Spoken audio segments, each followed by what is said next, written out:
in Newark. And she's helping to lead the fight against the Newark Incinerator and the Newark Energy Center, which is a fracked gas power plant that wants to expand. And so I went to the website and learned about all the amazing things that her organization is doing. So I hope you'll tell us some of those things that your organization has done. Oh, how fun. Yeah, I'm not great at this, front of the room stuff. But, so I guess a little bit about me. I grew up in Bushwick, right? Like Bushwick before gentrification Bushwick, where it was like filled with factories, and not like luxury loft apartment Bushwick that exists now. And it was $450 for a 3-bedroom apartment in Bushwick. So I didn't know then that I guess my life of living in environmental justice communities started a long time ago. I thought I just happened to move into one or move into the field. For most of my life, I've done racial justice, racial healing work, helping build communities and build people up in terms of the interdependence of our destinies, right? Whether we like it or not, we live in the same world, and a lot of the social forces that have affected our lives affect us differently, but I think increasingly we're finding ourselves on the same sides that used to be more clearly delineated by race and class, right? So for the Ironbound Community Corporation, which is an organization that was started 50 years ago, it actually started as a child care center, right? So a child care center, not an environmental organization. It was founded by women who needed child care to go back to work. And so that was kind of the trajectory it was on to do social services. However, in the neighborhood, which is Ironbound, in the city of Newark, like Larry was talking about, during the Vietnam War, there was Agent Orange that was being produced. Ironbound actually has the distinction of having had the largest factory that produced Agent Orange. We're the largest producers exporting to the Vietnam War, and that was the highest concentration of dioxin because of the Agent Orange.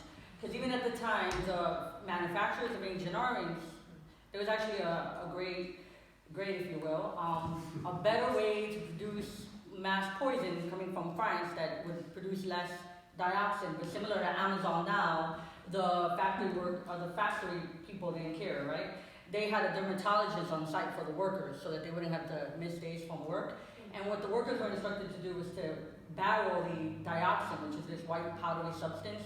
It's the most cancer-causing chemical to human beings. They were barreling it into the Passaic River. Now the Passaic River, a 17-mile stretch of river, is the longest Superfund site in the country. Because our lovely river is a tidal river, it goes both ways.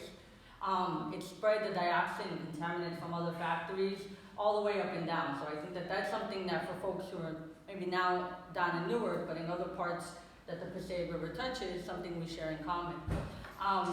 So with ICC, we're on a trajectory to just do childcare, but then things were exploding in the neighborhood in the 70s, a little around the time that there was a simultaneous birth, or not birth, right? I feel like the environmental justice movement's always been a part of US history, and so it's weird to where you start telling history from, right? Factories were exploding in the neighborhood near children's schools. For those of you that know Wilson Avenue School, that's been through some things. It's had black mold, vapor intrusion, just everything you think of, you name it, it happened. We just had new schools built in the neighborhood in the last 2 years. Before that, the new school, the last school had been built in the days of Lincoln, right? Because unfortunately for cities like Newark, for those of you that don't know, even though I feel like it should be clear if you're in New Jersey is incredibly racially segregated. Right? Like redlining really hit us bad. We have like apartheid levels of segregation when it comes to where we live. And so in New Jersey and like many places everywhere in America, if you're black or Latino, you're way more likely to live next to pollution. And so in Newark, in the Ironbound specifically, we see ourselves as a dumping ground. We're the dumping ground not just for the state though, we're the dumping ground for New York City as well. So actually when I heard everybody going around, I thought of your towns.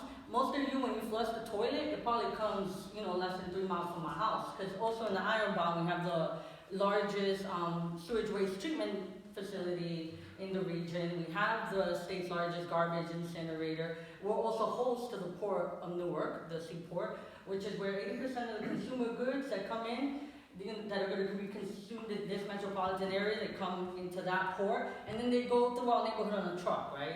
They're going to go through 21, 280, 78, 1 and 9, they're going to get on the turnpike. Most of those roads cut through the Ironbound or cut through the city of Newark. So the diesel, that particulate matter 2.5, when it gets in the kid's lung of our neighborhood, it'll never come out because that stuff gets, into your nervous system. Our garbage incinerator is taking the trash of not just New York City, 40% comes from New York City. It's also taking the trash of a lot of your municipalities, So when you produce trash, or even when you recycle, because we also have recycling centers down there, and I'll tell you right now, recycling is not going to get anyone anywhere. It's not a real solution. We're starting a campaign of zero waste. I'm still figuring it out, right? Because I use the cups, but really, we need more than individual solutions to these problems. We need systematic change, which is where I feel like communities like ours, we offer a solution. We're saying we've been impacted by racism, classism, and environmental justice. Our organizations and communities are that bridge that Larry was talking about. There's some separation between environmentalists, which, people think of environmentalism as a white folk thing, but there's environmental justice, which is a movement led by communities of color that say we've been disproportionately impacted by environmental injustice. Because it's not just all about conservation, which we think on its premise is a little racist, right? We killed off indigenous folks in this country, and now we want to preserve the land that they were taking care of for a long time before anybody got here. So I think, Teddy Roosevelt is often really held up. The whole premise it's often it's based on a racist history. And our communities kind of sold out at those intersections, right? So when even when I think about the moratorium on fossil fuels, I want that. I want to keep it in the ground. I want us to stop doing that. But we push the movement back because ICC, as a strong environmental justice organization, we've never signed on. But the only reason is not because we don't support it, but because we think it needs to go further. If we don't have if we're not forward thinking, if we're not thinking of all of us, we think that there's going to be a transition in our society, regardless. But the justice piece of that's not necessarily ensured, and that has not been in this country ever for people of color, right? So if we're not making race explicit to our demands, we feel like our communities like the Ironbound, like the city of Newark, we're going to be the ones who have to bear the burden of the transition in society.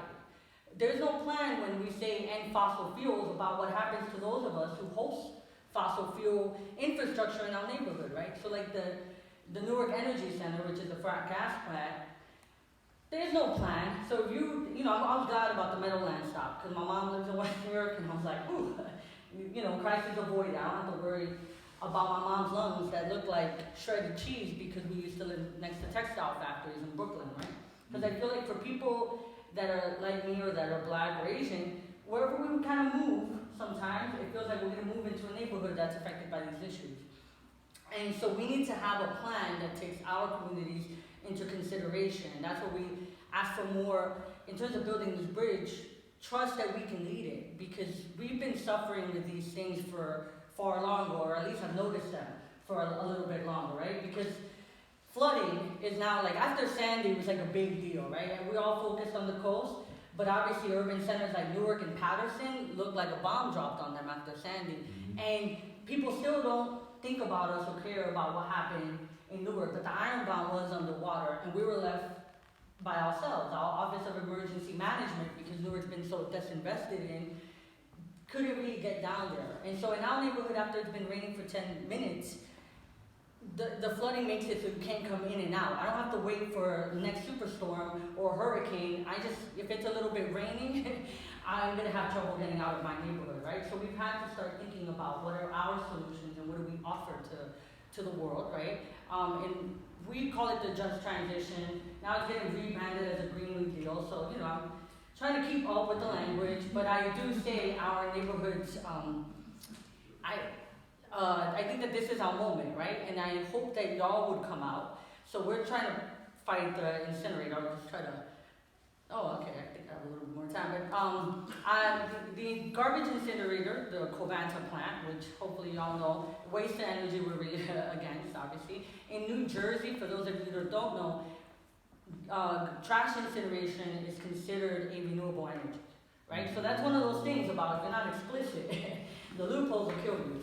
And so Covanta, who burns trash, and actually dioxin comes out of the pipe, right? So when people pass the turnpike and they think Newark smells, that's the smell of our society running. And the society is running by us having to breathe in. When people flush their toilet, we get that. When people throw things out, we get it. We get your stuff when it comes into the country and it's on, on the trucks to be distributed to the warehouses before you can buy it at Target, Walmart, or what have you. It probably came through our neighborhood, and then when you throw it out, we're gonna get to breathe that in. Or if you think you're recycling, China finally said enough for the US taking their shit, right? And so now we're probably gonna burn it, because that's the only options we currently have in our society. We haven't really figured out past landfills. And so that smell that people associate with Newark, that's the smell of society burning. And out of that smokestack is coming out dioxin, which horrifies us from Agent Orange, but it's something that we think is acceptable to be in the air now. Also, lead is coming out of there, mercury, arsenic, and that's stuff that we're breathing in. So when we focus just on carbon, I think we're missing like an opportunity to open it up and to say we actually need a societal shift. We need to shift the way we think and do everything. And for our group, in that shift is an opportunity for us to actually become a more racially just society. Because the people who bear that the unfair burden of what it takes to run our current capitalist, consumer-driven society, it's on people of color, poor people. And so we're not even given the chance to have like a proper shot at a healthy life, So for, Ironbound has a disproportionate, it has some of the highest asthma rates in New Jersey. And so again, as you're fighting your fights, I want you to think, how is this gonna affect a city like Newark? What am I trading? And in trading, I'll just make a quick plug, cap and trade, cap and invest, or against all of any market-based mechanism, because the market has never been good to black and brown people, right? It's always left us out, and it's always used us as a commodity. So we would like to stop the commodification, first off, of the sacred, of our earth, of our water and our air, and instead really push for more bold solutions that end and have emissions reduction up front, because we're not going to trust people anymore and saying, you'll get to us later, and put our communities first, because if you clean up our communities, that will ripple out into the rest of New Jersey. So,